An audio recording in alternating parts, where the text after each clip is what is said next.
Cold calling is just one of those things right now. If you're not great at it, it's an activity that's almost not even worth doing because it's so hard to get people to pick up Yeah. the phone. I was going to say there's Yeah. like three things soft skills wise. Be human, because I think so many of us feel like we need to put on my professional hat and jacket. And now, hello. Thank you for calling Leslie Douglas's line. And it's like Yeah. that's not how I would talk to people. So like being a human, listening back to your calls, it sucks, but like a lot of times you don't understand what you're saying on the phone until you hear yourself back. Third thing I do is talk to someone in your organization who holds the same role as your prospect and ask them the last time they answered a call and what it was that got them to keep talking. Those are great tips. To your point about like talk like a human, I'll give you a tactic I used many, many years, and it works for me still. Find a mirror in your house, stand in front of the Yep. mirror, deliver the lines, deliver the opener, have a pretend conversation with your prospect. Are you talking like you talk?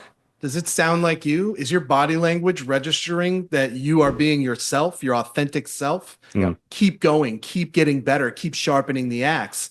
But if you're forcing it and it doesn't sound like you and it feels forced and awkward, you need to keep going. You need to keep practicing. It has to come off like you own it, start to finish. It's okay to have a script. It is not okay to sound scripted. That's Richard Harris. I'm going to touch one last thing on that. When I started doing live cold calls last year on camera, the stakes were up, but my performance was actually way better. And it's not because I had higher pressure and I felt the need to perform because people were watching me make these calls. It was because I could see myself in the camera. Like I had my lens out so I could see myself on the screen, and I was so much more aware of what I was doing.